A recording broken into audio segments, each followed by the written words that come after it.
kalau tidak bisa berbuat baik, potensi keburukan kita jangan sampai menimpa orang lain.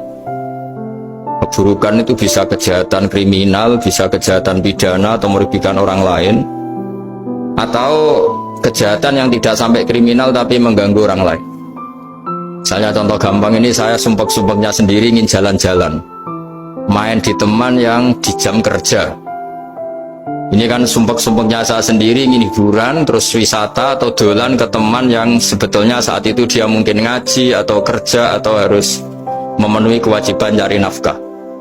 Gara-gara nemuin saya, akhirnya dia dikomplain sama majikannya, atau gara-gara nemuin saya, dia akhirnya tidak ngaji sama santrinya, atau gara-gara nemuin saya, dia terganggu aktivitasnya.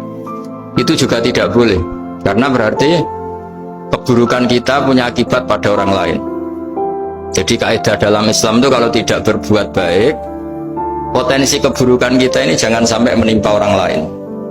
Sehingga di sini Islam menyarankan uzlah. Uzlah itu nyepi. Jadi misalnya kita baru penat, baru bawaannya itu emosi, baru gak suka kumpul orang, itu ya sebaiknya jangan jalan-jalan, karena di antara kebaikan Islam itu tabassum, senyum, atau talqatu wajhin, ceria. Tapi karena kita mungkin jatuh kredit, jatuh hutang, atau punya masalah keluarga, jika bawaan kita itu emosi. Nah, dalam seperti ini sebaiknya uzlah, menutup diri. Sehingga kata Rasulullah SAW, dalam zaman akhir di antara kebaikan itu kamu meninggalkan manusia, aktivitasnya, kemudian watadaun nas min syarrik, kamu meninggalkan manusia supaya nggak kena keburukan kamu.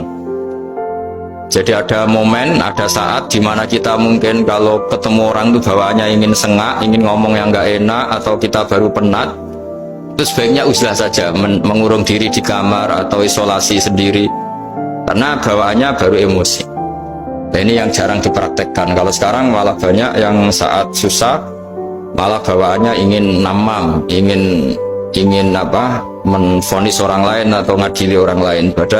Padahal pesannya Nabi, kalau semua kebaikan aktif tidak bisa kamu lakukan itu, takuffu syarraka 'anin nas fa innaha shadaqatun minka 'ala nafsik. Sehingga keburukan kita, ya saya ulang lagi, keburukan kita yang ingin emosi, ingin apa, itu tidak punya akibat orang lain. Di sini kearifannya Rasulullah SAW, beliau masyhur ngendikan, layak dilqadi wa ghadban. Jangan sampai seorang hakim bikin keputusan ketika emosi, karena bawaannya orang emosi itu pasti nggak terkontrol intelektualnya, nggak terkontrol nuraninya, nggak terkontrol semua sifat baiknya. Itu kalau punya keputusan bahaya sekali. Jika Nabi dari awal ngendikan layak dilqadi wa ghadban, orang yang sedang emosi tinggi jangan bikin keputusan penting. Kemudian oleh ulama diteruskan juga jangan bikin keputusan penting orang yang sangat lapar, atau yang sangat kenyang, atau yang sangat ngantuk, atau yang super sibuk. Jadi hal-hal yang potensi buruk dalam mengambil keputusan itu harus ditinggalkan. Sehingga misalnya bupati atau wakil bupati kalau sedang tidak nyaman dengan suasana apa, nggak boleh rapat kemudian memutuskan keputusan penting. Begitu juga kiai dan semuanya. Jadi kalau Anda sholat kok masih sering salah, dan saya yakin semua orang juga gitu, kalau nggak nabi, nggak wali, itu ada ya kesalahan-kesalahan yang tidak fatal-fatal banget, karena ada kebaikan yang Anda lakukan, yaitu ketika Anda dipanggil, Anda istijabah, Anda mengiyakan dengan menghadap. Itu sudah bagus. Nah, setelah menghadap ternyata disuruh apa itu tidak nurut. Disuruh apa gak nurut itu satu kesalahan yang tidak mengganggu poin pertama tadi, Anda menghadap. Sehingga banyak cerita di hadis-hadis, ada sahabat yang zaman itu tidak soleh-soleh banget. Zaman itu ketika Nabi, saya ini mau sholat ya Rasulullah, tapi jangan diminta berhenti dari begini-begini. Beliau menyebutkan sekian kemungkaran sahabat tadi. Nabi komentarnya itu sayan hahumayakul. Nanti kalau sering sholat lama-lama ya nggak begitu itu. Nah, ini kelirunya kita sebagai manusia. Lama-lama juga baik, itu kita kira itu terus harus sekarang gitu loh.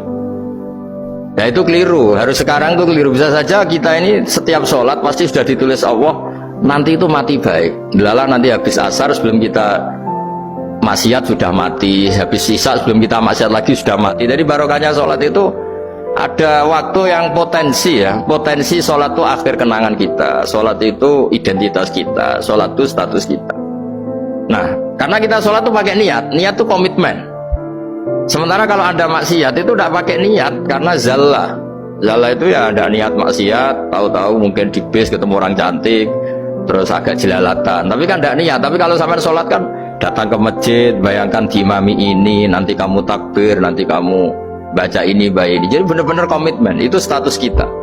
Kata Said Zabidi disebut mautinuhu wa haqiqatuh. Baiknya umat Islam itu kalau taat itu mautinu, itu alamat resminya, itu statusnya, kata Said Zabidi. Tapi kalau dia maksiat itu zallah, zallah itu kepleset. Jadi tidak pernah jadi status kita. Semoga semua maksiat kita ini tidak status tapi zallah.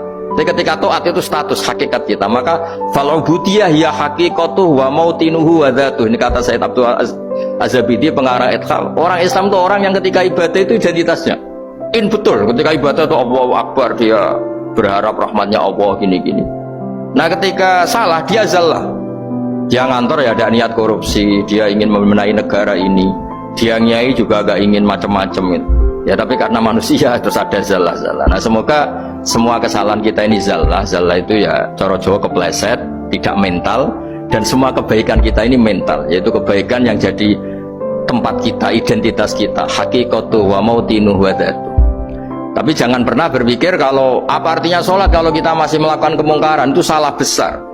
Sholat itu wajib, dengan Anda sholat itu sudah mengurangi kemungkaran Anda, karena Anda tidak melawan ketentuan Allah Ta'ala. Kayak kita orang Indonesia, meskipun kita koruptor, mau jadi KTP Indonesia sudah bagus, kita mau jadi warga Indonesia, meskipun setelah itu kita korupsi dan salah, tapi lumayan mau jadi warga apa? Indonesia. Orang mau sholat artinya dia menstatuskan diri sebagai hamba Allah. Teken kontra, kalau saya ini hambamu ya Allah, anta robbi, iya karena butuh, iya karena nasta'in. Soal salah ya salah aja, yang sama, kita tetap warga Indonesia meskipun kita salah, meskipun kita koruptor, meskipun kita salah, tetap aja warga Indonesia yang berhak mendapat jatah makan meskipun di penjara, meskipun apa. Sama, kita ini hamba Allah yang mengakui kalau Allah itu Tuhan, kita hamba. Dan barokahnya pengakuan itu insya Allah di cerita-cerita syafaat, kalau kita dosa atau apa insya Allah dapat syafaatnya Rasulullah SAW, karena kita tidak pernah lari dari status kehambaan. Ini yang harus dipegang. Makanya status kehambaan ini nggak boleh hilang. Kita harus sering bilang Robbi, Robbi, Tuhanku yang merawat aku, yang memberi aku. Dengan demikian kita menjaga status kehambaan kita, dan status hamba ini yang menjadikan orang layak masuk surga, yaitu fadkhuli fi ibadi, kamu harus resmi menjadi hambaku, baru ada perintah wadkhuli jannati. Kalau menjadi hamba aja nggak mau, kita punya keangkuhan, punya keinginan yang mulu-mulu, sehingga seakan-akan kita ini Tuhan. Nah, itu tidak menghamba. Kita harus fadkhuli fi ibadi, baru wadkhuli jannati. Ya, saya kira demikian. Semoga ini manfaat.